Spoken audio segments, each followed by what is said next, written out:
On est déjà à 50, alors on commence. Chers auditeurs, soyez la bienvenue. Premièrement, nous nous excusons pour le retard qui a eu lieu. On avait des problèmes techniques. Alors, je vous souhaite la bienvenue dans notre nouveau numéro dans le cycle de formation continue organisé par ADM, qui sera dédié aux praticiens et aux étudiants en médecine dentaire.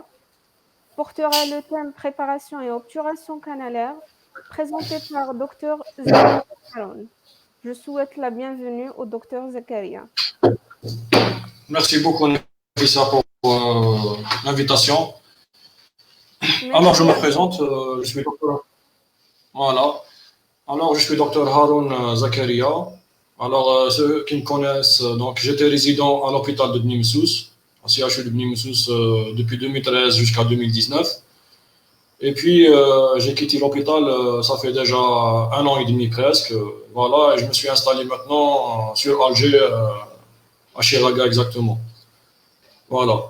Euh, Je veux juste débuter ma présentation avec un petit message de motivation. Je vais présenter mon parcours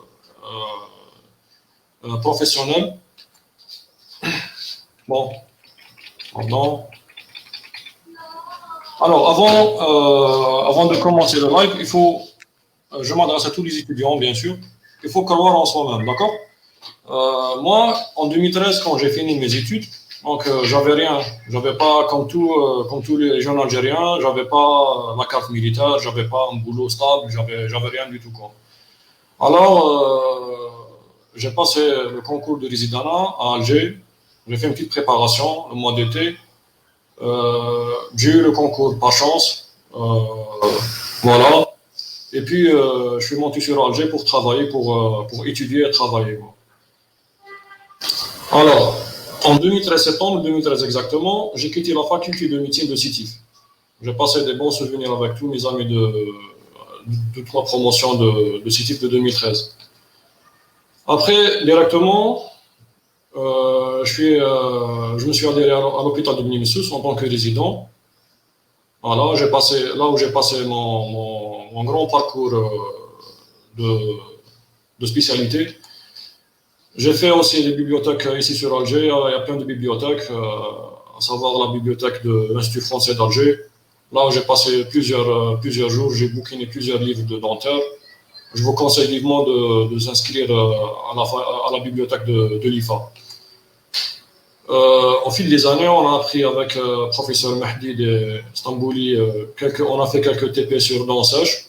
Et là, c'est très important aussi. Je mets l'accent sur sur le fait de travailler sur des dents extraites ou bien sur les dents sèches.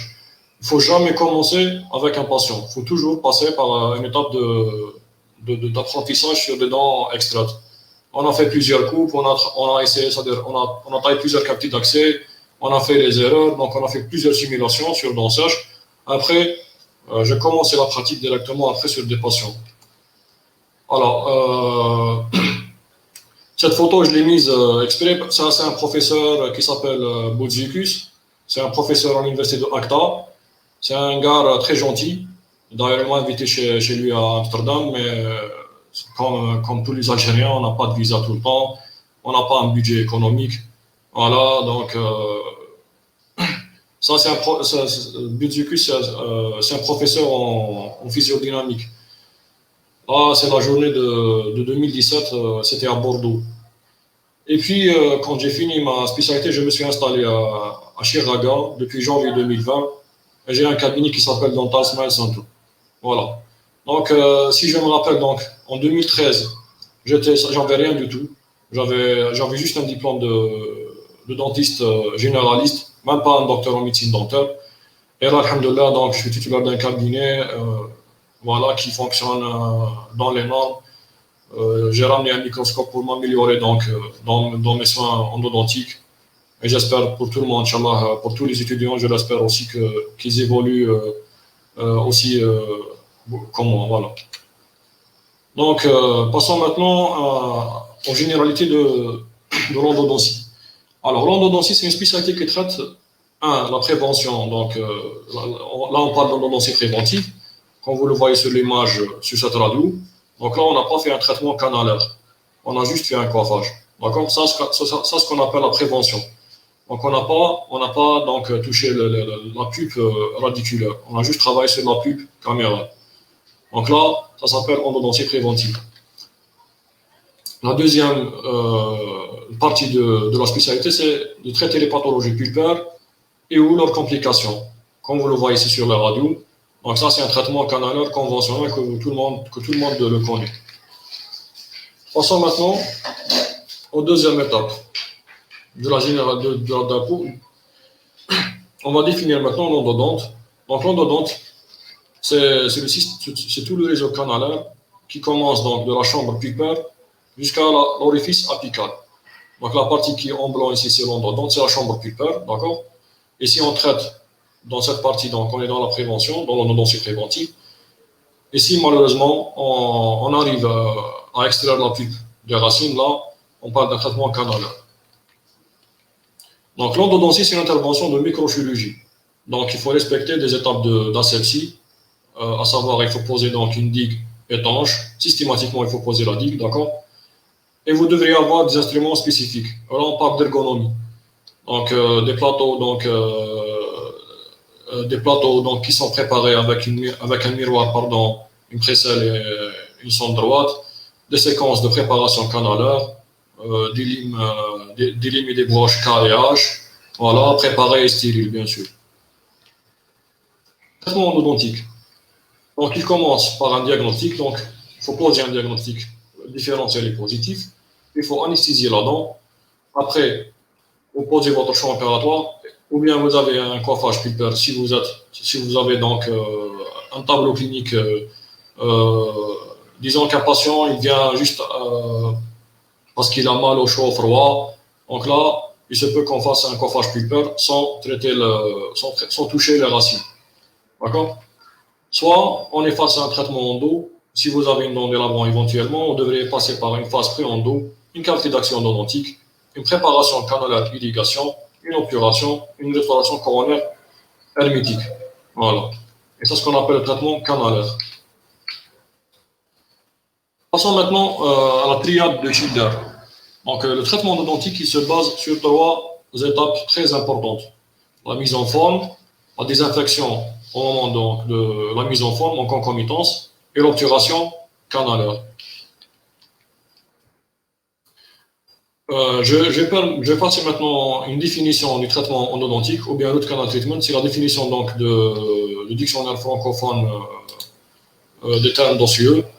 Donc, c'est une procédure thérapeutique intéressant les canaux radiculaires, le respect d'un protocole médico-chirurgical spécifique à la mixité des tissus, une préparation antisepsie et l'obturation, la triade de Schiller dont je présentais tout à l'heure. Il peut être réalisé par voie orthograde ou bien rétrograde. Passons au contexte biologique du traitement endodontique. Donc, soit vous avez une pulpe vivante, donc la biopulpectomie et l'obturation radiculaire immédiate sont indiquées pour des raisons symptomatiques, prothétiques et iatrogènes, ou bien de pronostic. Ou bien, deuxième contexte biologique, c'est quoi? C'est la pulpe nécrosée avec une infection de dentine radiculaire accompagnée au nom de complications périapicales, exigeant un traitement canalaire antiseptique et une obturation apicale hermétique. Donc, je résume un peu la diapo, parce qu'il y a trop de texte. Donc, soit vous avez un patient qui se plaint d'une douleur, donc là, vous allez faire ce qu'on appelle la biopulpectomie. Là, vous allez trouver un tissu vivant, rouge, ce qu'on appelle la pulpe. Et là, vous allez enlever la pulpe pour plusieurs raisons. Ou bien vous avez la raison symptomatique qui est la raison essentielle, c'est la douleur. Ou bien vous allez dévitaliser la dent pour une raison prothétique. Là, j'ouvre une parenthèse. La dévitalisation pour but prothétique ne se fait que pour une latérale du haut, parce que c'est des dents très très fragiles. Hormis ça, vous ne devrez jamais dévitaliser une dent pour faire une prothèse. D'accord? Iatrogène, c'est par exemple si vous touchez la pulpe accidentellement au moment du traitement, ou bien si vous avez un mauvais pronostic. C'est-à-dire le patient, il vous dit voilà, j'ai une douleur depuis quelques mois, ça vient et ça part. Là, vous avez un mauvais pronostic d'un coiffage. Voilà. Soit vous avez une pulpe nécrosée carrément avec une infection de dentine radiculaire Donc, la nécrose, vous avez plusieurs types de nécrose, on va en parler tout de suite, d'accord? Donc, cette infection, donc, cette nécrose, elle peut être accompagnée donc, d'une complication périapicale qui exige un traitement antiseptique. C'est-à-dire là, vous devrez irriguer efficacement avec le l'eau de Javel. Voilà.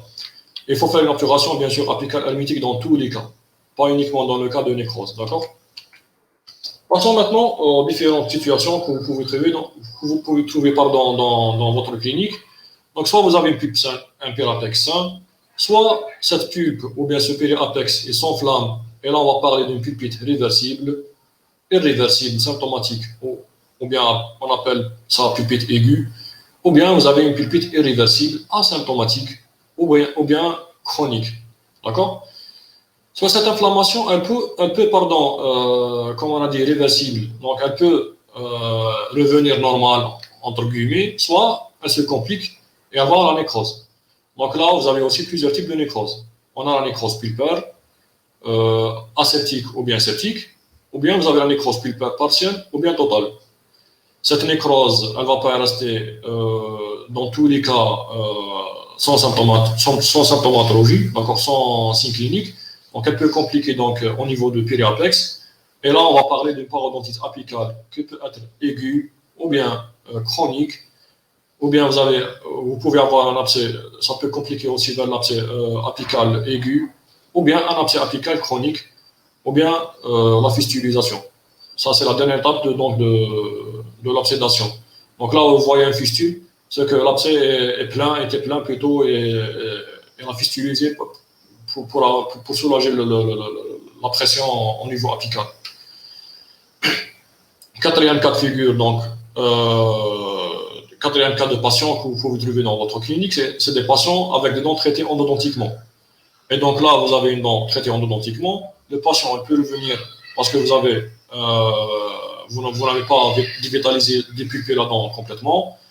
Il peut revenir, c'est-à-dire venir consulter avec une dent traitée endodontiquement parce qu'il a eu une flambée inflammatoire ou bien un flare-up, ou bien tout simplement si votre traitement, si le patient présente un traitement incomplet ou bien avec un problème symptomatologique, là aussi vous allez répondre votre traitement endodontique.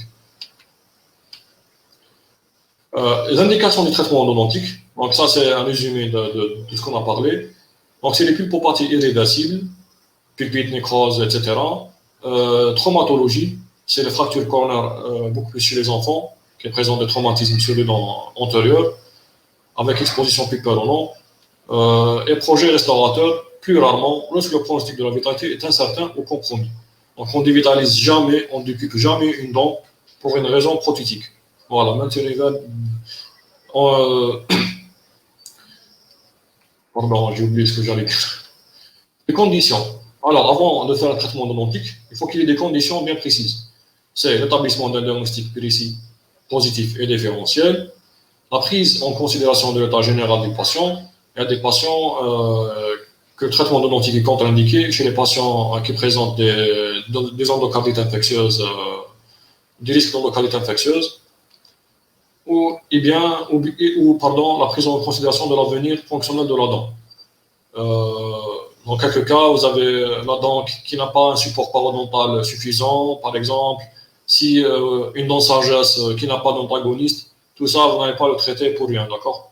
On n'a pas traité, par exemple, une dent qui n'a pas un avenir fonctionnel, c'est-à-dire qui ne va pas fonctionner, c'est-à-dire que le patient ne va pas utiliser pour la fonction. Les contre-indications du traitement endodontique, ou bien les précautions particulières, donc il faut s'arrêter chez les patients présentant des troubles systémiques sévères, les patients à risque d'endocardite infectieuse. Ça, vous n'amusez jamais à faire un traitement d'une molaire chez un patient qui présente ces risques-là. Et dans son avenir fonctionnel, je répète ça, avec un support insuffisant. Je vous montre ce cas-là. C'est un cas d'une dent qui n'a aucun support parodontal tout autour des racines. Une dent qui est immobile, qui a subi un traitement endo. Donc là, on ne va pas s'amuser à répondre notre traitement qui n'a pas un bon pronostic. Et voilà. Diagnostic. donc, dès que le patient rentre chez vous, vous allez l'accueillir, bien sûr, et tout. Vous allez lui demander son motif de consultation, pourquoi il est venu chez vous. Parce qu'il a une douleur, parce qu'il a une infection, parce qu'il est tombé sur ses dents. Voilà. Donc là, vous allez demander son motif de consultation. Après, vous allez faire un anamnèse médicale et un anamnèse bien sûr dentaire. Donc, vous allez faire l'examen exobuccal, l'examen endobuccal, l'examen de la dent. Vous allez faire une radiographie, pardon, ce qu'on appelle l'examen complémentaire. Vous allez synthétiser tout ça pour poser un diagnostic positif, différentiel et étiologique. Donc là, une fois que vous posez le diagnostic étiologique, là, vous pouvez maintenant traiter votre patient. Parce que là, vous allez soulager votre patient, vous allez traiter l'étiologie de sa douleur, par exemple. D'accord. Cette diapo pour une étudiante qui m'a demandé une question, qui m'a posé une question sur Facebook sur la radiographie. Alors je vous réponds sur le nombre de clichés que vous devriez prendre pendant un traitement endodontique. Donc vous devriez prendre au moins un cliché en préopératoire, d'accord, parfois deux, si vous avez par exemple une prémolaire, une 15 ou bien une 14 pour superposer, comment dirais-je, pour éviter la superposition des racines. Au moment du traitement en pérope, donc vous pouvez prendre une lime en place ou bien un cône en place et un cliché en post-opératoire indispensable pour vérifier votre obturation. Anesthésie. Une fois que vous avez posé votre diagnostic, vous allez anesthésier systématiquement votre patient, d'accord? Donc l'anesthésie est recommandée dans 100% des cas. Donc maintenant, même avec une dent nécrosée, on est obligé d'anesthésier la dent. Pourquoi? Pour que le patient ait un confort au moment du traitement. Donc, ne pas, c'est-à-dire pour poser votre digue tranquille, pour éviter les saignements. Donc, l'anesthésie est indiquée systématiquement. Voilà. Même chez des patients qui présentent des dents nécrosées ou bien infectées. Donc, c'est quoi une anesthésie? La solution anesthésique, c'est une molécule qui agit sur les récepteurs donc, de la sensibilité, douloureuse. Donc, vous avez donc anesthésié votre dent pour bloquer ce processus, cet acheminement donc, de la douleur donc, par les fibres A, gamma et C donc, vers le système nerveux central. La digue, donc la digue, on n'en parle jamais parce que c'est maintenant, c'est quasi donc, indispensable dans tous les cas, donc vous devrez poser une digue. Donc, c'est pas question, malheureusement. Pour ceux qui posent pas les digues, je vous dis qu'il faut apprendre la pose de la digue parce que c'est un truc qui détermine vraiment le pronostic de la dent. Donc, si vous travaillez dans la salive, si vous avez la langue du patient qui vous gêne, tout ça, c'est horrible. Vous ne pouvez jamais faire un traitement endodontique sans digue. Donc, la digue, elle est simple et rapide, elle est ergonomique. Donc, vous n'avez pas une contamination salivaire au moment du traitement. C'est une obligation médico-légale. Pourquoi? Par exemple, chez les enfants, si vous travaillez sans digue, le patient, comme vous savez, les enfants, c'est des patients très difficiles. Ils peuvent fermer la bouche à tout moment, ils peuvent avaler des instruments. Donc, une fois que vous posez la digue, vous êtes en sécurité. Je vous informe qu'il y a une formation gratuite de 2 heures sur le site Learning Libre. Donc, je vous invite à vous inscrire pour bénéficier de cette formation. Voilà, c'est très intéressant, surtout pour un débutant. La phase pré-endo, là, j'ai mis 2 radios pour vous montrer l'importance de la phase pré-endo. Là, j'ai reçu cette patiente avec un pansement comme ça, avec une paroi qui est fracturée, une seule paroi, donc la paroi médiale, la paroi distale est absente, comme vous le voyez ici, avec l'absence aussi de la moitié de la paroi vestibulaire et palatine. Donc là, j'ai reconstitué donc, ma face distale. Comme vous le voyez ici, j'ai pris la radio directement sur le tas. J'ai pas fini mon composite. La patiente est en cours, donc est en cours de soins. Donc on n'a pas encore fini sa dent. Elle est juste venue une seule fois, d'accord. Donc j'étais obligé donc de reconstruire donc la paroi distale pour créer un réservoir donc à 4 parois et pour que je puisse poser ma digue la prochaine séance, Inch'Allah, tranquille. Pardon. Passons maintenant à la qualité d'accès. cavité d'accès endodontique, donc vous avez 5 étapes essentielles pour réaliser une cavité d'accès. Donc cette iconographie, donc, je l'ai prise des cours de John Charles Aspark. C'est des images qui illustrent bien donc, les étapes de la réalisation de la cavité d'accès endodontique. Donc là, par exemple, sur une molaire inférieure, donc vous devrez schématiser votre cavité d'accès sur la face occlusale de la dent. D'accord? Donc, vous allez donc commencer donc, votre cavité d'accès, le point de départ et le centre qu'on voit ici, c'est le centre de la dent. Donc là, vous allez donc, en première étape, vous allez matérialiser uniquement donc, la forme de la cavité d'accès sur votre face occlusale. Deuxième étape, c'est quoi? Donc, vous allez prendre votre fraise boule, vous allez commencer à creuser donc, votre émail, d'accord? Et approfondir un peu votre trépanation, donc jusqu'à arrêter donc à la chambre, au plafond de la chambre pulpaire. Plutôt jusqu'à donc vous allez arrêter avec votre fraise turbine jusqu'à l'arrivée de la dentine.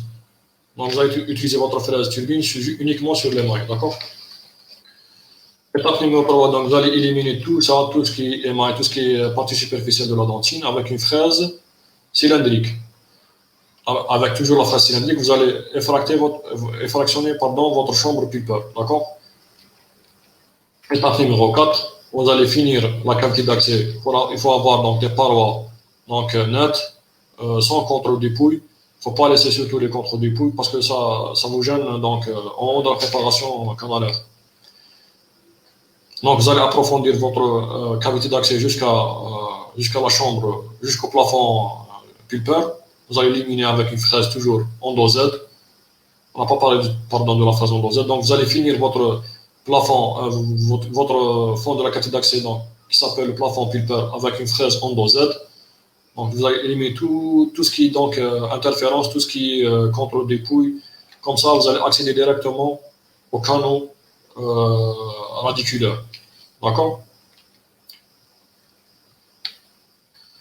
On va parler de la forme de quelques cavités d'accès, de cavités d'accès de quelques dents.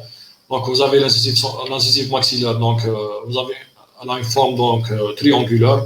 Vous allez accéder juste au niveau lingual. Il ne faut jamais aller en vestibulaire pour trouver le canal. Ça c'est dingue si vous perforez votre dent en face vestibulaire pour chercher le canal, donc il ne faut jamais faire ça. Même si vous n'avez pas une face vestibulaire, même si vous n'avez pas la couronne, il faut aller toujours en palatin. D'accord? Deuxième chose, il ne faut jamais approfondir votre cavité d'accès dans l'axe de la couronne. Il faut aller toujours dans l'axe de la racine. Sinon, vous allez finir par perforer votre collet. D'accord? Voilà, par exemple là, si on suit l'axe, si on est perpendiculaire à l'axe de la couronne, vous allez finir toujours par créer des perforations au niveau cervical. Donc, il faut toujours approfondir votre cavité d'accès dans l'axe de la racine et pas l'axe de la couronne. Voilà. Les prémolaires, donc ça c'est une prémolaire mandibulaire. Vous avez une forme donc ovalaire. Donc, vous allez ouvrir votre dent au milieu de la dent. Pour une prémolaire supérieure, vous avez une cavité en forme de 8. Donc, vous allez donc élargir votre cavité donc en forme de 8, c'est-à-dire vous allez dessiner un 8 carrément, voilà. Donc vous allez trouver votre canal en dessous donc, de la cuspide vestibulaire et palatine. Généralement, chez chaque cuspide correspond à une racine. Voilà. C'est pas une règle, hein, c'est pas dans 100% des cas que vous allez trouver donc, des racines sous les cuspides, sous vos cuspides. On passe maintenant à la molaire inférieure. Donc vous avez une forme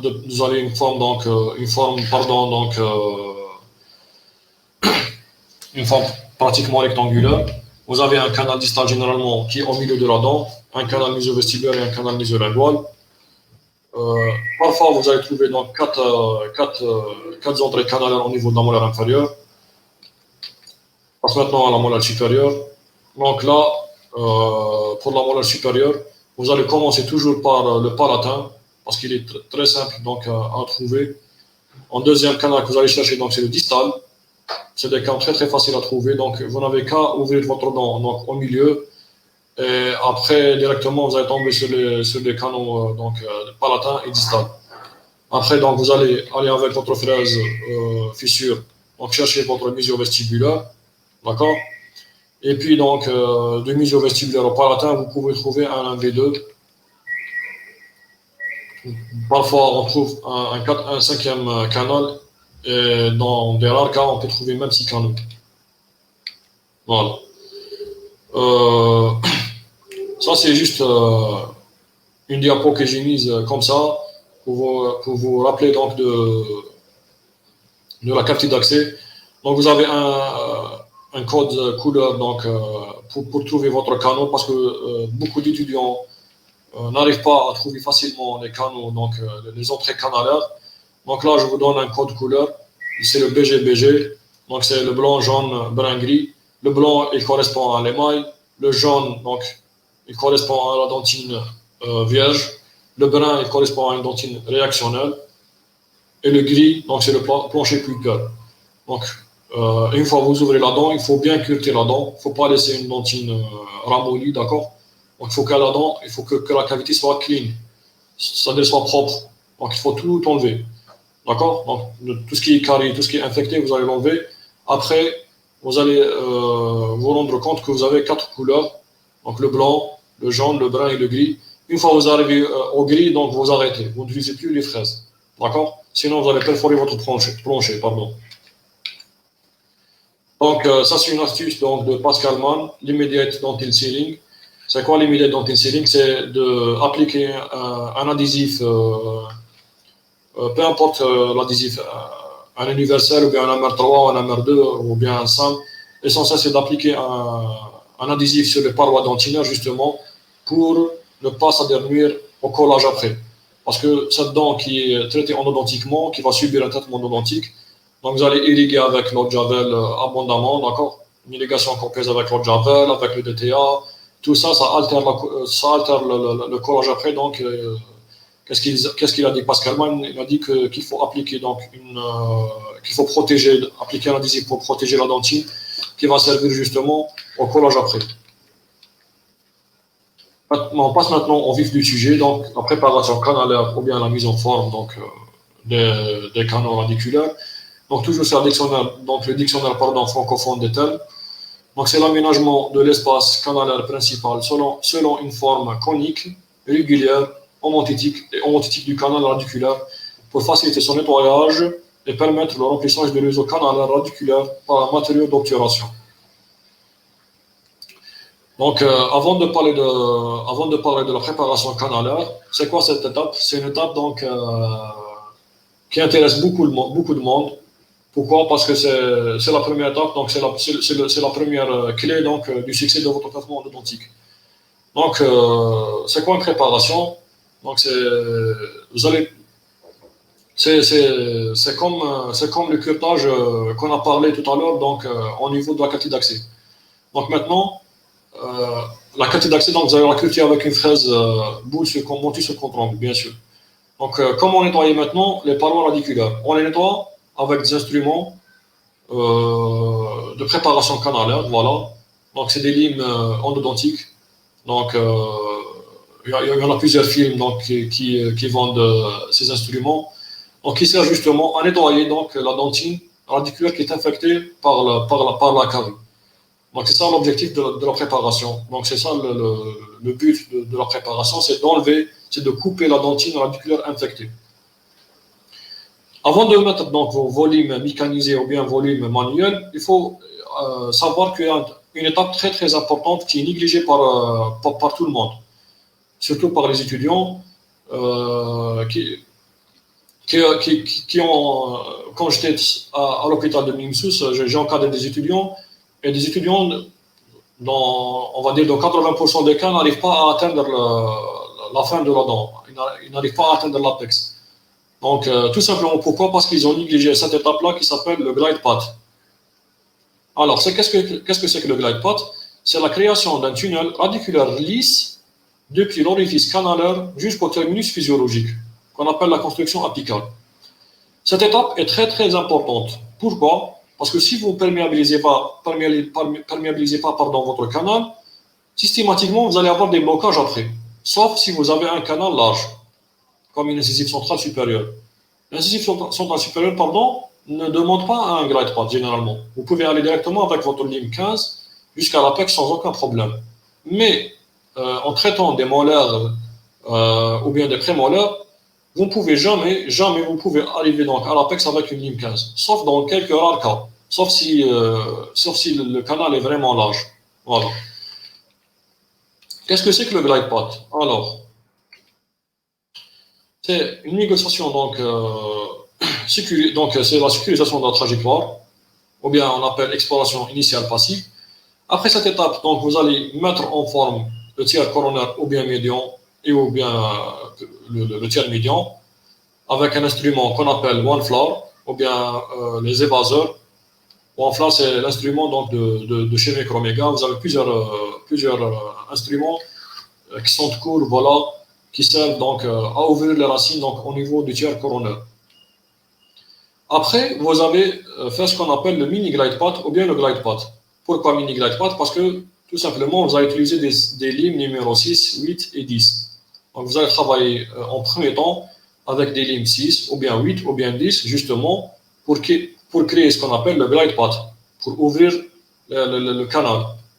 Donc dans les cas de canaux de difficulté modérée à importante, vous devrez malheureusement donc procurer donc des instruments de glide path mécanisés, à savoir le Wanger.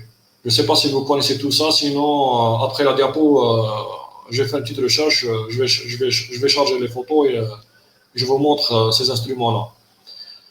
Et si vous avez donc par chance des canaux faciles, donc vous pouvez donc mettre directement votre mise en forme. D'accord? Donc explorer le canal. Donc avec une instrumentation apicale, on a dit passive. Donc il ne faut pas que l'instrument soit actif. Donc il ne faut pas l'instrument qu'il coupe la dentine. Donc il faut qu'il soit passif en premier temps. Il ne faut jamais forcer, never press, never push. Donc à la première légère résistance, il faut s'arrêter. Toujours travailler en retrait. C'est-à-dire, si vous mettez votre lime numéro 10 et votre lime n'arrive pas à l'apex, elle bloque, donc ALT-5 on va dire, vous prenez une radio, vous trouvez que votre lime n'arrive pas à l'apex, il faut s'arrêter immédiatement et donc travailler en retrait. Qu'est-ce que c'est que travailler en retrait? C'est d'enlever votre lime et essayer d'élargir en deçà donc, de votre blocage, de niveau de blocage. Il ne faut jamais essayer d'atteindre l'apex avec une lime introduite la première fois dans le canal. Donc il faut s'arrêter à la première résistance. J'insiste sur ce point. Pourquoi? Parce que si vous insistez, si vous s'acharnez donc derrière votre lime, vous voulez pousser votre lime à l'apex, si vous voulez aller vite donc à l'apex, vous allez finir par soit casser la lime, soit bloquer votre canal. Deuxième conseil, les mouvements utilisés pour négocier le canal. Donc, on a des mouvements, là, je voulais vous montrer avec ma main, je ne sais pas ce que vous me voyez ou non.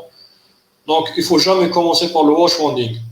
Le washwanding, c'est quoi le mouvement? Washwanding, c'est un quart de tour et vous retournez en arrière. Il ne faut jamais commencer par ce mouvement. Pourquoi? Parce que vous allez créer des ledges. Vous allez bloquer votre canal. Donc, je vais parler un peu de glide path parce que c'est un point très très important. D'ailleurs, c'est la clé de succès de votre préparation canalaire. C'est quoi les mouvements donc, que vous devrez donc, faire pour faire parvenir votre lime à l'apex? Donc le premier mouvement, c'est le mouvement ce qu'on appelle mouvement enveloppe. Qu'est-ce que c'est que le mouvement enveloppe? C'est engager votre instrument donc un quart de tour et vous allez donc faire le sens inverse en 360 degrés. Donc 82 degrés en mouvement horaire, 360 degrés en mouvement anti-horaire. Ça, on l'appelle un mouvement enveloppe. D'accord? Donc vous allez mettre l'instrument, vous allez donc un quart de tour, vous allez retourner complètement en arrière. Un quart de tour, retourner en arrière, retour en arrière, un quart de tour et retour en arrière. Vous allez le faire 3 fois. D'accord? Une fois que vous faites ce mouvement-là, vous pouvez maintenant passer au washwanding. Le washwanding, c'est un quart de tour et vous montez directement. Un quart de tour et vous montez directement. Ça, c'est ce qu'on appelle création de la place sur place. Donc là, vous allez ouvrir votre canal doucement. Voilà, ça c'est le deuxième mouvement. Le troisième mouvement, c'est quoi le troisième mouvement? C'est le mouvement va-et-vient. Il ne faut jamais faire ce mouvement aussi de va-et-vient en premier temps. Parce que si vous faites le va-et-vient, vous allez finir par créer un bouchon donc, et vous allez bloquer votre canal. Le mouvement va-et-vient, pardon, une fois votre ligne arrive à l'apex, là, vous pouvez maintenant faire le mouvement va-et-vient. Donc, vous allez mettre l'instrument à l'apex, vous allez le retirer complètement. Un deuxième passage retrait, un troisième passage de retrait, pour justement lisser votre paroi, vos parois, pardon, les parois de votre canal. Donc voilà. Si vous avez des questions, vous me les posez, je réponds à la fin de la présentation. On passe maintenant à une étape très très importante qu'on appelle la longueur de travail. Alors, la longueur exacte c'est la longueur exacte entre un repère coronaire fiable et une limite apicale fixée et choisie à l'avance. Ça, c'est la définition de dictionnaire francophone des termes, toujours. Alors, ce point est très important. Pourquoi? Parce que j'ai eu beaucoup de questions sur la limite apicale. Pourquoi chez des patients, on fait des traitements, on ne sait pas est-ce qu'on a dépassé ou non. Le patient il a mal, on ne sait pas est-ce qu'on a dépassé avec l'irrigant ou non. Donc, pour éviter tous ces problèmes-là, il faut définir votre limite apicale, c'est-à-dire là où vous allez terminer. Est-ce que vous allez terminer au niveau de l'apex anatomique, d'accord, ou bien au niveau de l'apex radiographique? Voilà. Il ne faut jamais s'arrêter donc à l'apex radiographique, parce que si vous mettez votre ligne, vous faites votre radio, et vous trouvez que votre ligne arrive donc à l'apex, ça, sachez bien que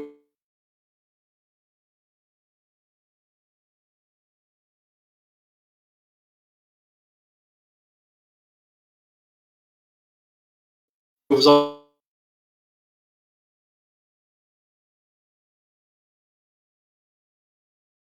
dépassé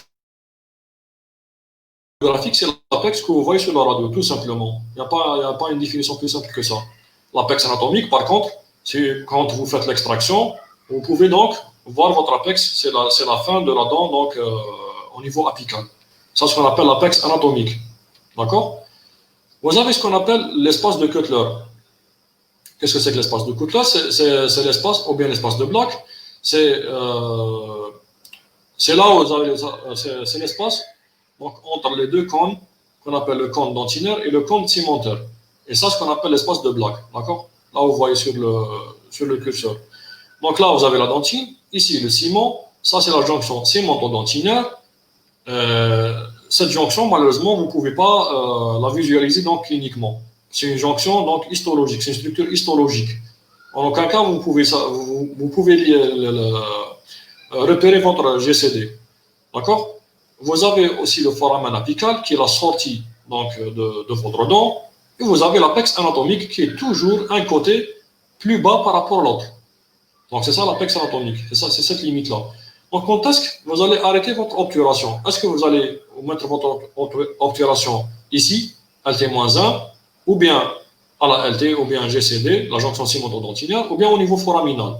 L'idéal, c'est quoi? C'est d'arrêter votre obturation au niveau de la jonction cimento-dentinaire qui reste une limite théorique.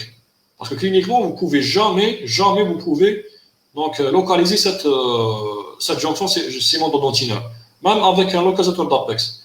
Le localisateur d'apex, malheureusement, il vous indique que vous êtes sorti du foramen apical. Donc, si vous mettez donc, une ligne, vous prenez votre localisateur d'apex, il ne va pas vous indiquer la LT, il ne va pas vous indiquer donc, le terminus de la racine. Il va vous indiquer uniquement si vous êtes en dépassement ou non. Voilà. Donc, la limite théorique, elle reste. Quelle limite donc choisir? Est-ce qu'on va choisir le foramen ou bien LT-1? Vous voyez ici l'image donc, histologique donc, de la GCD. L'idéal, c'est de s'arrêter donc, à la GCD. D'accord? Donc, pardon. L'idéal de s'arrêter à la GCD, mais malheureusement, il n'y a aucun moyen jusqu'à présent donc, qui peut déterminer donc, cette jonction cimento-dentinaire. D'accord? Si vous avez des questions, vous laissez en donner, après je réponds, parce que je sais, j'ai mis trop d'informations, j'ai changé trop les diapos, malheureusement, Je n'ai pas pu éliminer quelque chose d'important. Objectif de la mise en forme. Donc, c'est d'avoir une conicité continue tout au long du canal, une conicité apicale au niveau apical, un foramen le plus droit possible, et il faut le maintenir aussi dans sa position spatiale originelle. Donc, il ne faut pas déplacer votre foramen. D'accord? Et bien sûr, donc, il faut toujours avoir un principe donc, de partir donc, sur l'élimination la plus minimalement invasive. Donc, vous n'avez pas d'élaborer votre racine donc, pour faire parvenir votre obturation jusqu'à l'apex. Donc, le délabrement doit être réduit au strict minimum. Ou bien on appelle ça préparation à minimum. D'accord? Les moyens de mise en forme, donc vous avez des instruments manuels, comme vous avez des instruments mécanisés. D'accord? Donc, un instrument manuel. Ici, je vous présente un instrument manuel. J'ai une question aussi sur la norme ISO. Alors, qu'est-ce que c'est que la norme ISO? C'est une norme qui a été faite donc, en 1957 par Engel. D'accord? Ils ont mis un code couleur pour chaque diamètre. Par exemple, ici, le bleu, quand vous voyez le bleu, donc c'est le 30. Le rouge, c'est le 25. Le jaune, c'est le 20. Qu'est-ce que c'est que le 20? C'est 0,20 centième donc, au niveau de la pointe. Donc ici, là, vous voyez le curseur. Donc, la pointe donc, est de 0,30 centième de millimètre.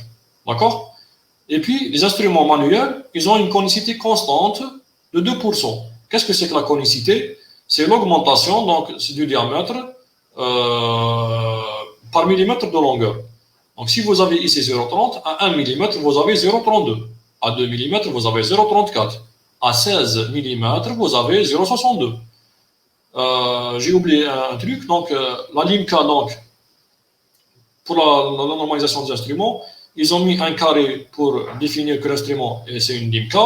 D'accord? Si vous avez donc un rang ici, c'est que vous avez une lime H. Vous avez que ces deux instruments donc, de préparation, la lime K et la lime H. Et ça c'est pour les techniques de préparation manuelle. D'accord? Donc, vous avez donc un instrument avec un manche, donc, avec un code couleur. Le manche, il se peut qu'il soit blanc, mauve, noir, rouge, jaune. Je ne sais pas, vous avez plusieurs donc, couleurs. Et chaque couleur correspond à un diamètre donc, qui indique un diamètre apical. D'accord? La préparation à 2%, malheureusement, ne permet pas un nettoyage complet et une obturation facile. Donc, actuellement, les recommandations des grandes firmes, des grandes sociétés d'endo, donc, disent qu'il ne faut jamais faire une préparation canalaire avec des instruments manuels. Donc maintenant, c'est dépasser la préparation manuelle. Il faut que vous préparez malheureusement vos racines, donc vos canaux mécaniquement. J'ai un point donc à soulever pour les étudiants. Par exemple, si vous êtes dans le groupe, vous êtes 6 dans le groupe qui font des endos, on va dire de 1h30. Je parle des étudiants qui travaillent à l'hôpital, d'accord? Donc, si vous avez par exemple 1h30 par semaine, donc vous allez faire une endo, vous pouvez vous cotiser, donc 5-6, vous pouvez acheter un endomate ou bien un moteur d'endodontie de préparation. Ça coûte pas vraiment cher, ça coûte maximum 20 000 dinars, vous pouvez en acheter un donc à 20 000 dinars. Un woodpecker ou bien un truc chinois, donc vous pouvez acheter un endomate, donc un moteur d'endo. Et comme ça, vous allez pouvoir donc préparer correctement donc, vos racines. Deuxième gros chapitre, c'est la conicité donc, de l'instrument. Qu'est-ce que c'est que la conicité? Donc, il faut préparer donc, vos canaux donc, d'une façon conique. Pourquoi conique? Justement, pour permettre un renouvellement donc, de l'irrigant. Imaginez si vous avez... Bon, je vais passer sur le diapo d'après. Imaginons si on a un canal qui est comme ça, droit, qui n'est pas préparé, vous ne pouvez jamais mettre votre irrigant, il ne va jamais arriver à l'apex. Il ne va jamais nettoyer la région apicale. D'accord? Donc la conicité apicale minimale nécessaire pour un nettoyage efficace est de 6%. donc votre instrument, par exemple, 25-6%, à savoir le TS2 de toucher, par exemple, est suffisant donc pour nettoyer donc la région apicale. Donc si vous préparez votre canal avec un TS1, TS2, votre préparation est suffisante pour votre dent, pardon, est prête donc à recevoir donc un matériau, le matériau d'obturation canalaire. Là, je vous explique un peu la conicité. Donc, si vous préparez avec un instrument de 0% de conicité, c'est-à-dire un instrument droit, donc vous allez à l'apex, par exemple, vous allez avoir un 0,25 à 1 mm. Ça reste toujours 0,25. Ça ne change pas jusqu'à même un T-10, vous allez toujours avoir 0,25.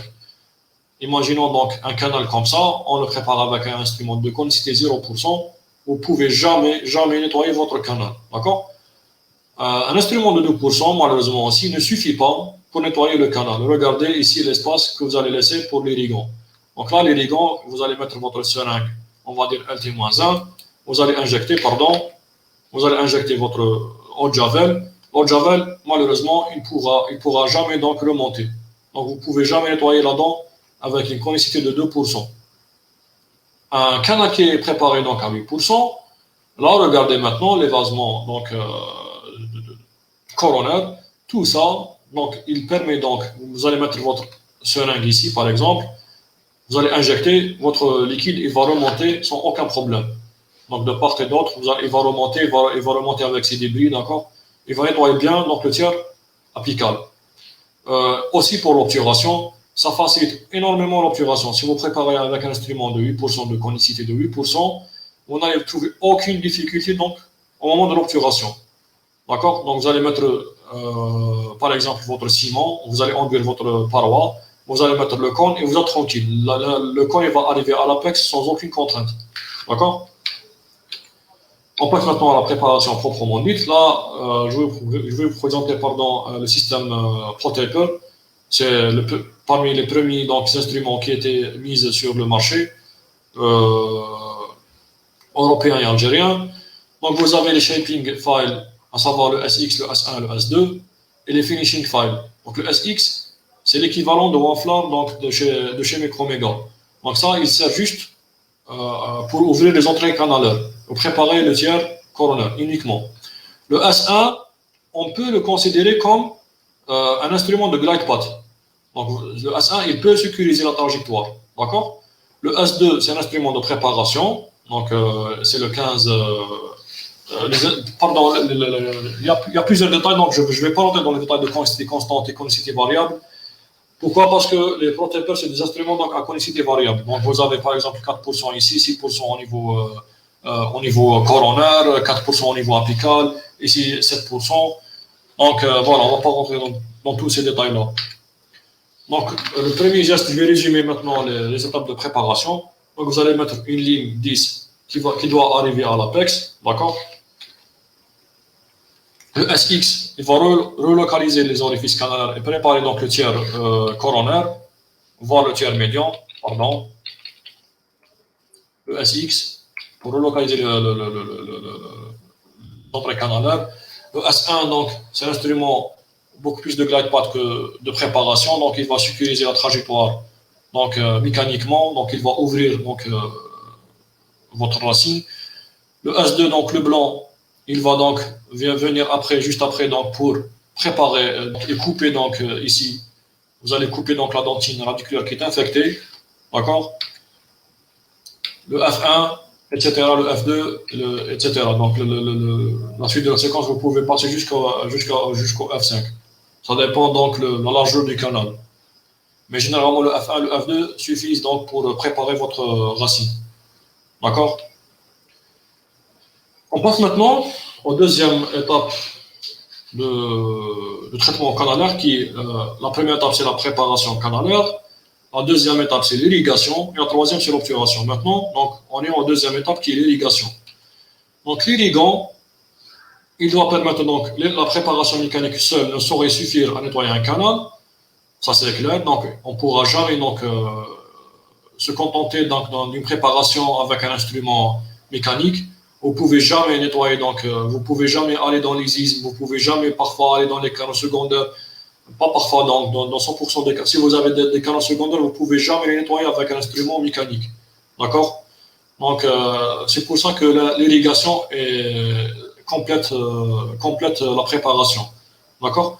La solution idéale devrait donc avoir un pouvoir mouillant élevé, donc pour pénétrer le maximum possible le réseau canalaire, avoir un pouvoir lubrifiant donc pour lubrifier les instruments, dissoudre les tissus organiques et plus ou moins les tissus minéraux, désinfecter le réseau canalaire, bien sûr, il faut qu'il soit bactéricide de large spectre pour éliminer ce qu'on appelle l'Enterococcus faecalis. C'est la bactérie la plus résistante donc, dans la flore endodontique. Mettre en suspension les débris accumulés au cours de préparation. Il faut qu'ils soient biocompatibles, peu onéreux, donc la solution soit peu onéreuse, pardon. Et si l'irrigant a une action blanchissante, c'est tant mieux. D'accord? Sans odeur, sans saveur, bien sûr. Donc pour les patients qui sont allergiques donc, à l'eau de Javel et tout, ça c'est un problème. Hein. Parce que pratiquement, on n'irrigue qu'avec l'eau de Javel. Si vous avez un patient donc, qui a une allergie à l'eau de Javel, ça c'est un problème. Les moyens d'irrigation, les moyens d'activation aussi. Donc les moyens d'irrigation, c'est les aiguilles avec une sortie latérale pour éviter la suppression et l'injection de l'huile Apex. D'accord, en fait, on a plusieurs types d'aiguilles. Vous avez l'aiguille donc à la sortie, donc à une sortie apicale. Ça, on ne pourra jamais utiliser ça donc pour l'irrigation. Vous avez l'aiguille donc ce qu'on appelle notched, c'est-à-dire ouverte donc apicalement, donc mais l'ouverture de grandeur, c'est-à-dire moyenne. Vous avez donc l'aiguille donc ouverte latéralement et apicalement. Et vous avez l'aiguille donc qui est ouverte latéralement et fermée apicalement. Donc nous on utilise ça, celle-là. Donc cette aiguille, donc celle-là est la plus utilisée donc en endodontie. Donc c'est l'aiguille qui est ouverte latéralement et qui est fermée apicalement justement pour ne pas créer des pressions donc au niveau périapical. Les moyens d'activation, donc vous avez plusieurs moyens d'activation. Là on va parler juste des ultrasons. Pourquoi les ultrasons? Parce que l'ultrason il va vibrer donc à l'intérieur du canal, il va créer donc des ondes, des mouvements donc acoustiques. Donc, et ces mouvements-là permettent donc un renouvellement donc de l'hypochlorite et permettent aussi donc ces ondes acoustiques donc permettent de faire la remontée donc des débris. Donc, plus vous activez votre irrigant, plus vous allez nettoyer votre canal. Il faut jamais, j'ai vu ça à l'hôpital donc pendant 5 ans. Il ne faut jamais utiliser cette seringue d'insuline donc, pour l'irrigation. Pourquoi? Parce que tout simplement, l'aiguille est très courte. Si vous irriguez avec une aiguille en insuline, vous allez nettoyer que le tiers coronaire, malheureusement. Vous ne pouvez jamais nettoyer le tiers apical avec cette aiguille-là. Donc, s'il vous plaît, n'utilisez pas les aiguilles d'insuline, les seringues d'insuline, pardon. Donc, en résumé, qu'est-ce qu'on fait? Donc, on prépare le tiers coronaire. Donc, c'est une préparation. J'ai eu une question aussi, pardon, sur quelle technique de préparation. Tout ce que j'ai parlé tout à l'heure, c'est la technique crown down. C'est-à-dire, vous commencez par le crown et vous descendez. Vous commencez par la couronne et vous descendez jusqu'à l'apex. Donc, vous allez préparer en premier temps le tiers coronaire avec l'instrument l'évaseur, l'instrument, le cours que vous avez vu tout à l'heure donc sur le diapo. D'accord? Qui va préparer le tiers corner vers le tiers moyen. Après, vous allez irriguer abondamment. Vous allez préparer votre tiers apical avec les instruments donc, de préparation canalaire. Vous allez irriguer après chaque passage, bien sûr. D'accord? Un rinçage final. Une fois que vous terminez la préparation, vous devez vous rincer donc, là-dedans avec un EDTA 17%. Séchage des canaux. Un dernier rinçage avec l'eau de Javel. Séchage des canaux. Et passage d'une limca pour vérifier la perméabilité donc apicale. Voilà. On passe maintenant au troisième chapitre, troisième grand volet de notre sujet qui est l'obturation canalaire. Donc c'est un remplissage 3D en 3 dimensions et stable du système canalaire par un ou plusieurs matériaux biocompatibles assurant l'étanchéité et la cicatrisation périapicale. Donc qu'est-ce qu'on utilise pour l'obturation canalaire? On va utiliser un ciment qu'il faut qu'il soit étanche et biocompatible. Et on va utiliser un conduit Guita justement, juste pour guider la pâte pour qu'elle aille donc en tiers apical. Quand obturer, donc quand est-ce que vous allez faire l'obturation? Quand la dent est asymptomatique à la percussion, quand le périapex est dépourvu d'œdème et insensible à la palpation, c'est-à-dire le patient n'a aucun symptôme donc infectieux, donc il n'a pas un gonflement en regard de la dent, un canal sec sans suintement. Donc une fois que vous mettez les papiers absorbants, donc vous allez assécher les canaux, vous devriez donc avoir un canal sec sans aucune goutte de sang ni goutte de javel. Après donc la fermeture de la fistule en interséance, si vous avez donc une fistule, la fistule il faut qu'elle se ferme après votre première séance d'irrigation et médication à base d'oxyde de calcium. Et bien sûr en absence d'odeur. Donc quand vous mettez le papier absorbant, vous allez donc sentir, vous ne devriez pas sentir l'infection donc dans les papiers absorbants. Il faut que vous sentiez la propreté. Il faut que vous sentiez l'eau de javel. On passe maintenant au compte du guetta per cas. J'ai une question aussi sur la guetta per cas. Quelle est la différence entre la guetta et le mètre compte? Alors, le mètre compte, c'est autre chose. La guetta per cas, c'est le truc orange qu'on met dans les canaux. D'accord? Donc la gutta, elle est compactable, scellée et solide. Les gutta qu'on utilise actuellement, donc, c'est des gutta qui ont des quantités de 4%, 6%, si les gutta sont normalisés. Et si les gutta ne sont pas normalisés, donc vous avez le médium et le fine medium. Comme je l'ai mis ici entre parenthèses, les comptes de 2% sont abandonnés. Donc voilà. Pourquoi? Tout simplement parce qu'on ne fait jamais préparation à une quantité de 2%. Donc la forme alpha de la gutta, c'est une forme naturelle, tandis que la forme bêta, c'est celle qu'on utilise donc dans le cabinet. Il faut donc stériliser la gutta dans un godet d'eau de javel de concentration de 2,5 jusqu'à 5,25%. Donc avant d'utiliser le compte de gutta, il faut que vous passiez donc la gutta dans l'eau de javel avant de la mettre dans le canal. Deuxième matériau qu'on utilise, c'est le matériau le plus important qui sont les ciments.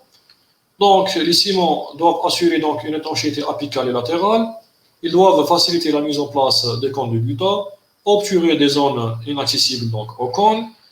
Ils doivent avoir une grande opacité, insoluble dans les liquides, à savoir les fluides donc périapicaux. Il faut qu'il soit non irritant. Il faut qu'il soit donc de réintervention. Il faut que la réintervention soit possible. Donc, il ne faut pas mettre des ciments durs comme le BA à l'époque. Ils utilisaient donc des ciments qui sont vraiment durs, qui n'ont pas de solvant. Voilà. Et il faut que le ciment, il faut qu'il nous donne un temps de travail suffisant. Donc, il faut qu'il soit d'une prise lente, pour qu'on puisse le mettre dans le canal. Donc on a plusieurs types, l'oxyde de zinc eugénol, l'hydroxyde de calcium. L'hydroxyde de calcium, on l'utilise d'une façon temporaire. On ne le met jamais donc en définitif. D'accord? Vous avez les polymères résineux qu'on utilise jusqu'à présent, d'accord? Et vous avez les verionomères. Donc tout ce qui est en rouge, c'est abandonné, malheureusement. Donc les verionomères, l'oxyde de zinc eugénol et l'hydroxyde de calcium ne peuvent pas être des ciments d'obturation définitive. Et on a aussi la deuxième, c'est-à-dire l'innovation, c'est les silicates de calcium, à savoir le Bioroot de chez Septodon. Donc c'est des ciments, les silicates de calcium, c'est des ciments donc biocéramiques qui libèrent, donc c'est des ciments intelligents qui libèrent donc en permanence l'hydroxyde de calcium et qui permettent donc une cicatrisation bien sûr meilleure que les autres ciments. Malgré qu'on n'a pas encore jusqu'à présent, on n'a pas des études qui ont mis en évidence la supériorité des silicates d'autres ciments, à savoir les ciments résineux. Les techniques d'obturation, donc on a plusieurs techniques. Donc les techniques uniquement à base de pâtes, par exemple les pâtes eugénates, oxyde de zinc eugénol, donc tout ça c'est abandonné, d'accord? Donc les techniques pâtes à base d'oxyde de zinc eugénol est abandonné malheureusement. Donc, il faut qu'on associe au moins, il faut qu'on utilise au moins un cône. On appelle ça monocône, technique monocône. La technique monocône, maintenant, est utilisée juste avec le ciment tricalcique, c'est-à-dire le bioroute. Donc, vous pouvez charger votre cône de Gutha avec le bioroute. Vous allez le mettre, vous allez enduire le canal avec le cône et vous allez le garder comme tuteur uniquement. D'accord? Donc, c'est la seule technique, donc, le seul cas que vous pouvez utiliser donc, monocône, c'est quand vous obturez avec bioroute. Donc, si vous n'utilisez pas le bioroute, si vous utilisez par exemple le MM-seal, c'est interdit. Donc, il faut condenser. Il faut que vous rajoutiez donc d'autres cônes. Je vous dirai après, si vous avez des questions, j'explique un peu plus ce point-là. On a la technique de compactage latéral à froid, ou bien la condensation latérale à froid. Vous avez la technique mixte, ou bien la technique de thermocompactage. Là, vous allez utiliser un thermocondenseur pour compacter la buta. Et vous avez la technique de condensation verticale à chaud. Donc, dans ma diapo, je n'ai pas voulu m'étaler donc, dans toutes ces techniques-là. On va juste détailler juste la dernière technique qui est la condensation verticale à chaud. Parce que les autres techniques, c'est des techniques pratiquement simples qui ne demandent pas vraiment une courbe d'apprentissage importante. Le compactage latéral à froid, c'est une technique qui est toujours donc utilisée. Surtout, pourquoi j'ai mis ça?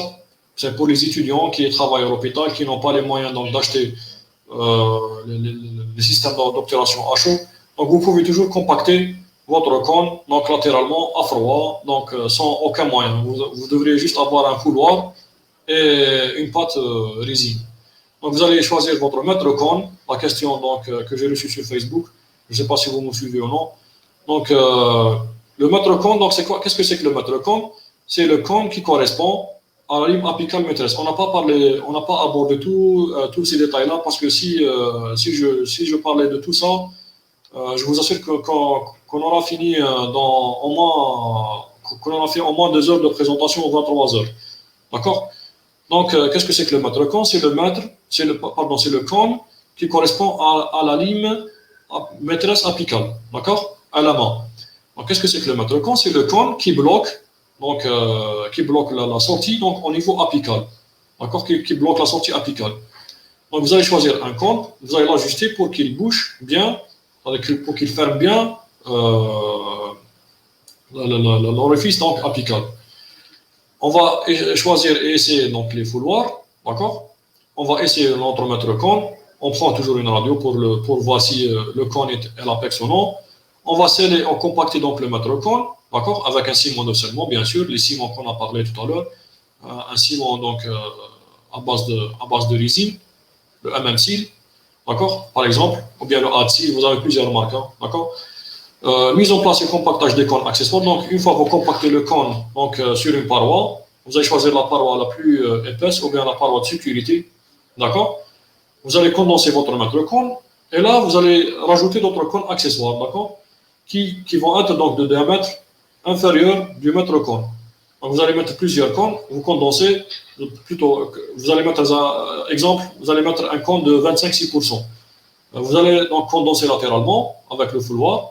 Vous allez prendre un cône de 26%, vous allez l'insérer donc dans l'espace laissé par le fouloir. Vous allez le compacter aussi latéralement. Vous allez avoir un espace un peu plus réduit par rapport au premier espace. Donc là, vous allez prendre par exemple un cône de 15-6%, vous allez le mettre aussi, vous allez le condenser et vous allez faire ça jusqu'au remplissage final du canal. D'accord? Après, vous allez compacter donc verticalement donc au niveau coronaire. Donc vous allez donc prendre un fouloir, vous allez le chauffer, vous allez couper donc votre cône, vos cônes de Gutha, pardon, au niveau donc de l'orifice coronaire. On passe maintenant à la technique de compactage à chaud. Donc, en premier temps, vous allez choisir les fouloirs. Donc, vous avez le fouloir numéro 1 qui est de diamètre donc, de 90.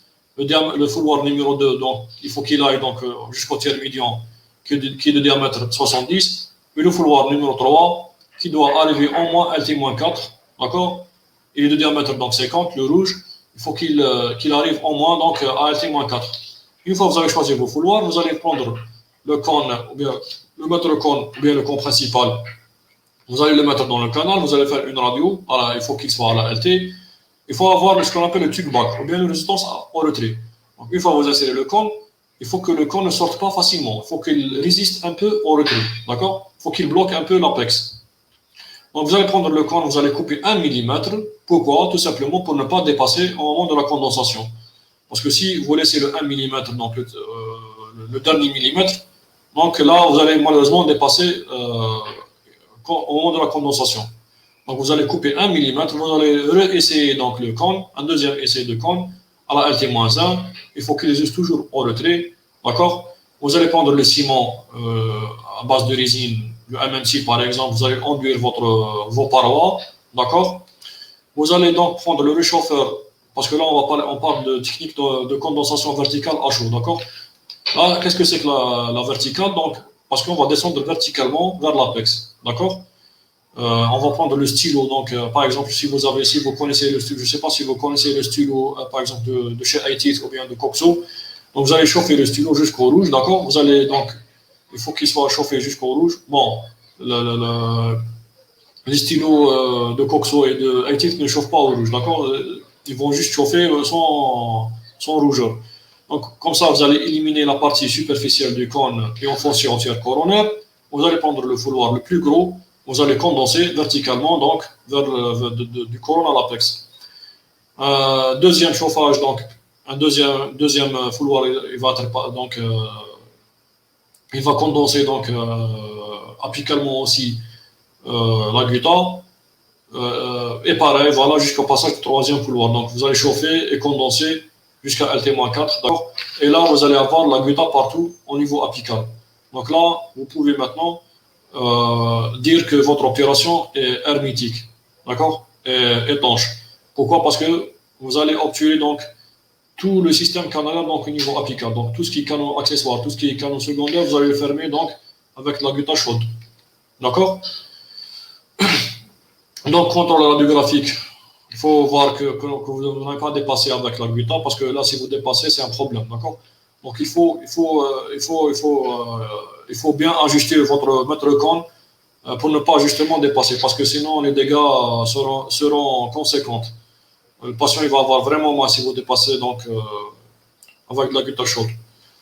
Donc, voilà. Après, vous allez prendre le pistolet, donc, vous allez faire la deuxième étape, ce qu'on appelle la remontée. Vous allez injecter la gutta jusqu'au niveau que vous voulez. Donc, vous pouvez remplir tout le canal, ou bien si vous voulez par exemple mettre un tenant fibré après, donc vous pouvez remplir juste la moitié, ou bien voilà. C'est donc les deux tiers apicots sont obturés par rapport successif de blocs de gutta d'environ 3 mm, donc piqués au bout du réchauffeur, puis condensés. Une obturation provisoire étanche est mise en place. Donc, ça, c'est très important. Donc, une fois que vous nettoyez votre système canalaire, il faut que vous vous assuriez que votre désinfection est protégée par une obturation provisoire en premier temps pour voir c'est-à-dire si le traitement, si le patient arrive à supporter les douleurs donc, de l'obturation ou non. Donc, quand vous pouvez fermer directement en première séance avec un composite, avec un compo. Donc, tout dépend le cas. Donc, moi, par exemple, je ferme systématiquement, je ferme la dent le jour de l'obturation. Je fais mon compo tout de suite après l'obturation. Je nettoie ma cavité d'accès, je nettoie ma chambre oculaire et je restaure ma dent le jour même pour que ma dent soit fonctionnelle. Voilà. Justement pour assurer cette étanchéité donc, qui garantit mon traitement endodontique. Voilà, on est arrivé donc au terme de ma présentation. Je vous remercie de votre attention.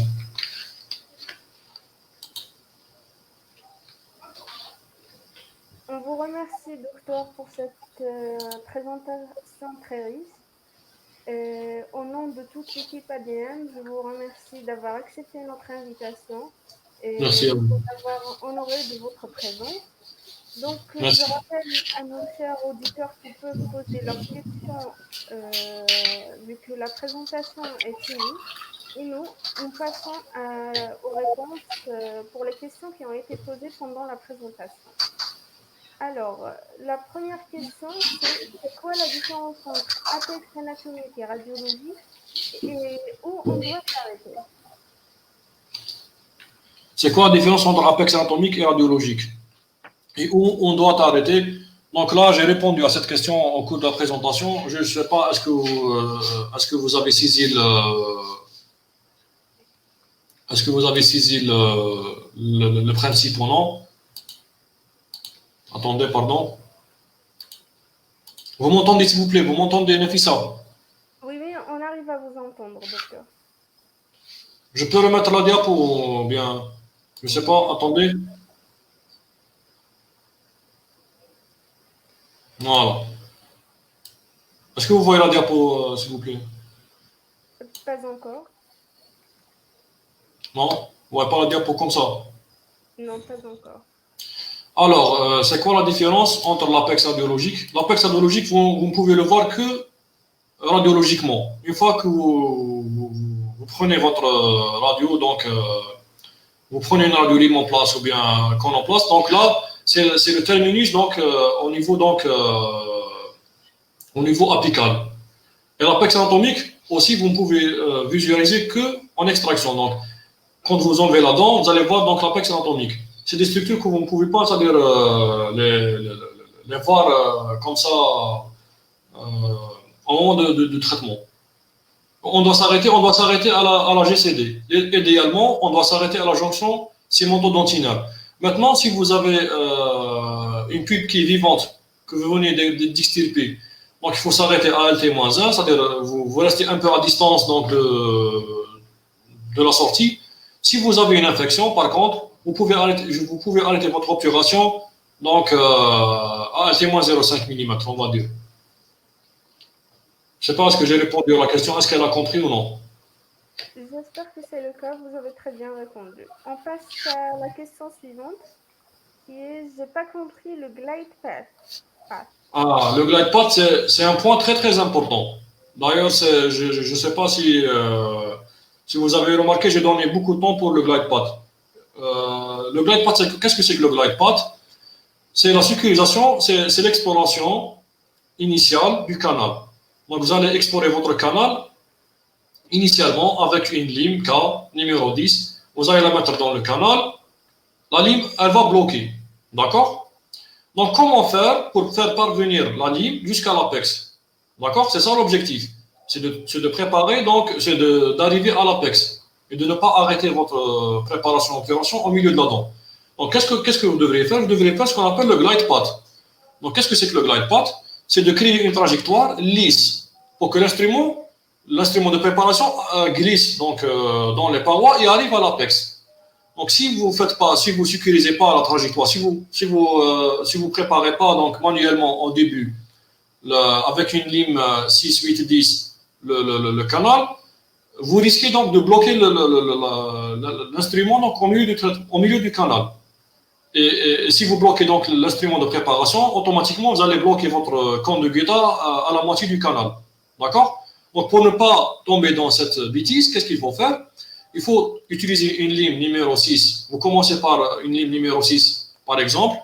Vous allez donc mettre la lime 6, vous allez la pousser, donc, comme je vous ai dit, donc, les trois mouvements que je vous ai décrits tout à l'heure. Donc, vous allez commencer par le mouvement enveloppe. Qu'est-ce que c'est que le mouvement enveloppe? C'est le mouvement de réciprocité. Donc, c'est un mouvement donc, de un quart de tour et 360 degrés donc, dans le sens inverse. Donc, vous allez prendre un instrument comme ça, un quart de tour, et vous allez donc retourner 360 degrés, vous allez sortir l'instrument. Je ne sais pas ce que vous voyez comme ça ou non. Vous voyez mon doigt? Oui. Donc, vous allez prendre l'instrument comme ça, un quart de tour. Après, vous allez donc retourner l'instrument en 360 degrés, et vous retirez l'instrument. Carrément. D'accord? Vous allez refaire ça 3 fois.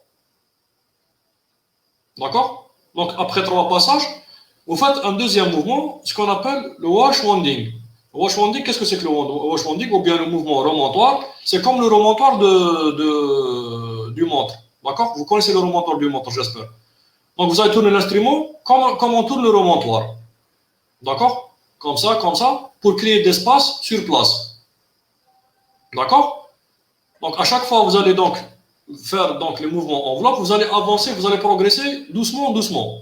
D'accord? Vous allez donc ouvrir la dent, vous allez créer d'espace avec le mouvement washboarding. D'accord? Après, une fois que vous arrivez à l'apex, vous allez faire ce qu'on appelle le mouvement va-et-vient, le mouvement de limage. Donc, vous allez prendre l'instrument comme ça, vous limez donc les parois. Je ne sais pas ce que vous me voyez ou non. Donc, vous allez limer donc comme ça les parois pour donner donc pour l'aspect lisse donc à la paroi radiculaire. Donc, comme ça, vous allez avoir une trajectoire continue et lisse donc de l'entrée canalaire jusqu'à l'apex. D'accord? Est-ce que vous avez compris? Sinon, je peux répéter, il n'y a pas de souci. Je sais que c'est un peu difficile parce que vous n'avez pas ça dans les cours. Je pense, parce que il m'a donné les cours, Ilyes, ils n'ont pas parlé de ça dans les cours de préparation. C'était pas mentionné dans les cours, oui. Oui. Alors que c'est une étape très importante, le glide path. Parce que si vous traitez une molaire, Zama, si vous traitez une molaire, si vous ne sécurisez pas la trajectoire, vous allez finir par bloquer l'instrument donc de préparation à la moitié de la dent et vous allez obturer donc vous allez avoir des obturations courtes. D'accord? C'est ça la cause des obturations courtes.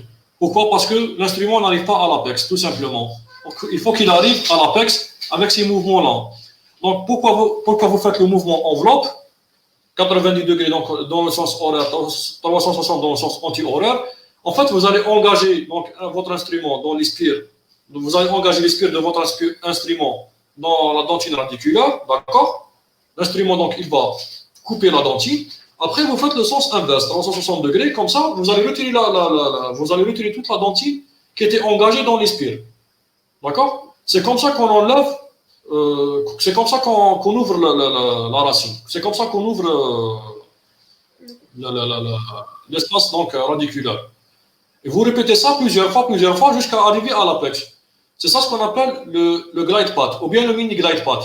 Donc, pour être plus précisément, on peut parler de mini glide path. Qu'est-ce que c'est que le mini glide path? Pourquoi on l'appelle mini glide path? Parce qu'on va utiliser des instruments vraiment fins. Le numéro 6, le numéro 8 et le numéro 10. Voilà. Sinon, si on a plusieurs questions sur le glide path, on fait un autre live, on traite uniquement le glide path.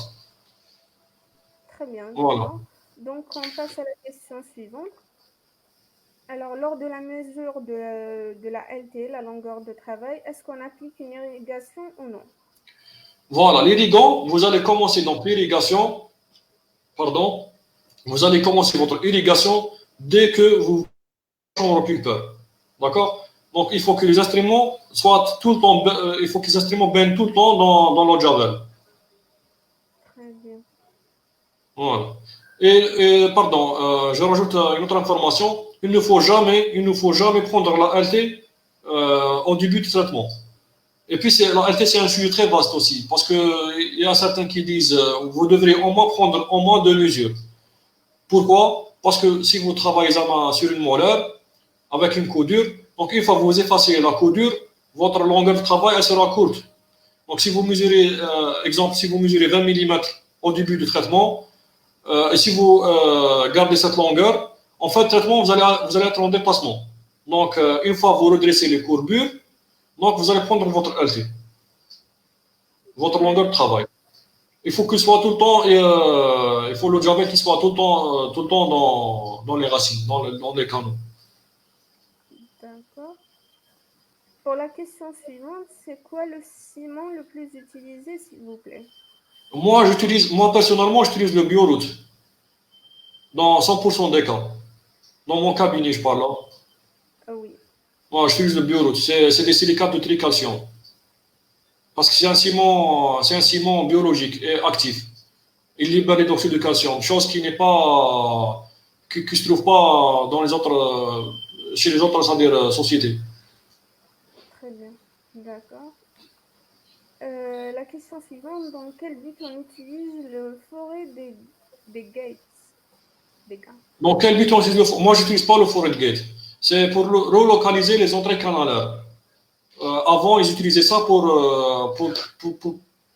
parce qu'ils ouvrent la cavité d'accès, donc ils ne trouvent pas bien ils trouvent que les entrées canalaires il trouve qu'il y a des contre-dépouilles juste en amont donc, de l'entrée canalaire, donc il utilisait ça, les forêt gate, justement pour élargir l'entrée canalaire. Mais maintenant, c'est dépassé, on n'utilise plus les forêt gate. D'accord. Il faut utiliser l'évaseur, voilà, le enflard ou bien comment dirais-je, l'endoflard. Comment on peut savoir qu'on est face à une fausse route et quoi faire pour l'éviter? Justement, le glide path, il va vous permettre donc d'éviter cette bêtise-là, donc les fausses routes. Donc, comment on peut savoir si on est face à une fausse route? C'est la radio. Vous faites une radio, vous allez trouver votre instrument qui sort complètement du canal. C'est-à-dire l'instrument, il entre dans l'orifice. Vous êtes dans la chambre pulcale, donc vous pénétrez donc à l'orifice canalaire, vous pénétrez, après, vous faites une fausse route. Vous sortez du canal.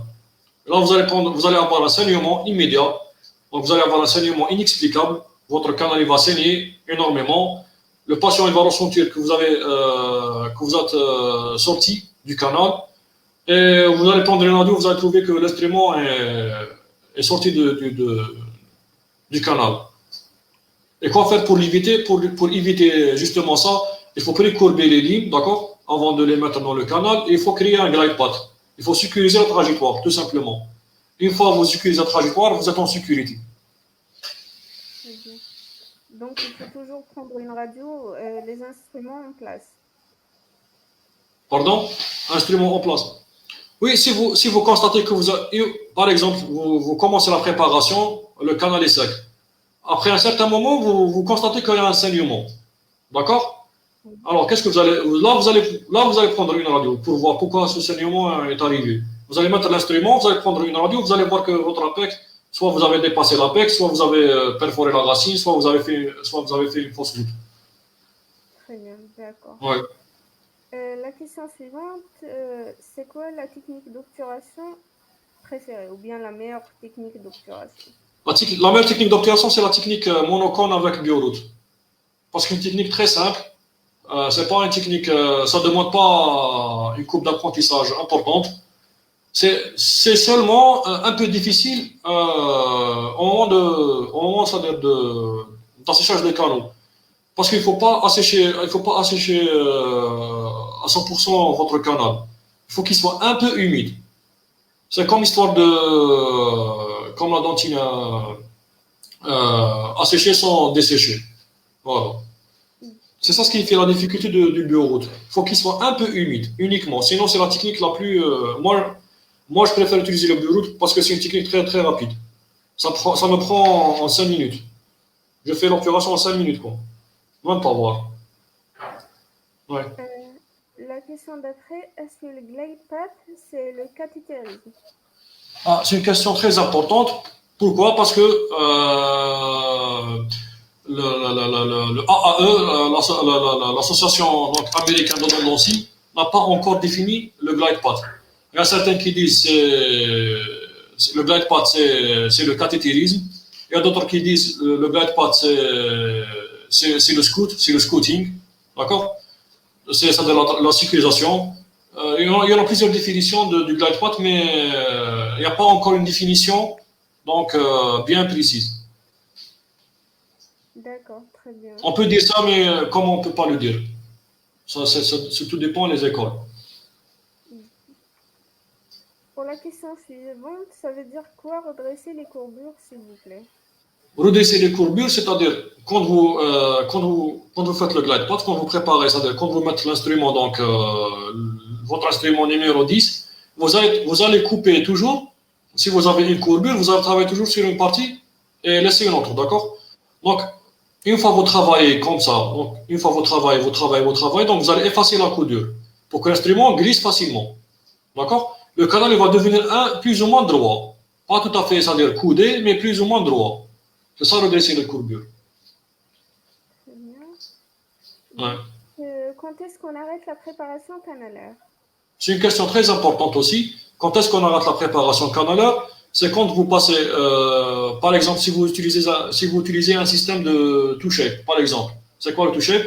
C'est deux instruments qui travaillent jusqu'à l'apex, d'accord? Si vous utilisez TS1, 25,4%, vous sortez votre instrument, vous regardez les spires. Si vous voyez qu'il y a encore de la dentine infectée, vous devriez passer donc l'instrument 25 à 6%. D'accord? Donc, si vous retirez quand même le 25-6% et il sort avec de la dentine infectée, là, vous devriez passer par le 35-4%. Donc, vous allez augmenter le calibre pour justement couper plus de dentine infectée. Jusqu'à que l'instrument sort sans débris. Voilà. Il sort propre, quoi. Il ne coupe pas. Très bien. Ou bien il coupe la dentine normale, pas infectée. S'il vous plaît, par quoi? D'après, s'il vous plaît, parfois on peut gérer un saignement lors des traitements endodontiques. Si vous avez un saignement donc, au moment du traitement si vous dépassez, par exemple, si vous dépassez votre apex donc, au moment donc, du traitement endodontique, si vous n'arrivez pas, donc vous allez irriguer donc, abondamment avec l'eau de javel. Si ça ne marche pas, vous serez obligé de reporter le traitement et de mettre un hydroxyde de calcium. Il faut anesthésier déjà avant de commencer l'endo. Parce que le vasoconstricteur limite un peu le saignement. Très bien. Ouais. Comment enlever les pulpolites au moment de la cavité d'accès? C'est avec les instruments ultrasonores. Donc, vous avez des instruments EndoRevision ED4, par exemple, de chez Acteon. Vous pouvez l'utiliser pour enlever les pulpolites. C'est des caillots qui bouchent les entrées canalaires. Ou bien avec une fraise, si vous maîtrisez bien la fraise fissure donc, sur turbine, vous pouvez utiliser une fraise fissure sur turbine, à condition de ne pas perforer le plancher. Voilà. Comment on peut avancer lors de la préparation d'un canal courbe? Bon, si vous avez un canal qui est coudé, il faut sécuriser la trajectoire. Une fois que vous sécurisez la trajectoire, vous pouvez utiliser directement un système mécanisé et vous n'aurez aucun problème. Moi, personnellement, j'ai aucun problème avec les coudures. Très bien, donc Oui. juste avancer avec la technique que vous avez expliquée plus tôt. Comment on peut avancer? Vous faites vous ouvrez bien le canal donc avec des instruments manuels en premier temps, 8, 10, 15, d'accord? Après, vous utilisez votre instrument de préparation et vous terminez la préparation dans la séance même. Je n'ai pas compris la question. Comment on peut avancer? La préparation, ça prend 2 minutes. Très bien, d'accord. Oui. Est-ce que la restauration pré-prothétique est toujours de règle? Si oui, quels sont les risques en cas de non-restauration? Restauration pré-prothétique, c'est-à-dire la phase pré-endo, quoi. C'est pas pré-prothétique, j'ai pas compris. Pré-prothétique. C'est avant de mettre, par exemple, un bridge ou quoi que ce soit, je crois, c'est la préparation qu'il faut. Après, quelle préparation? Préparation canalaire.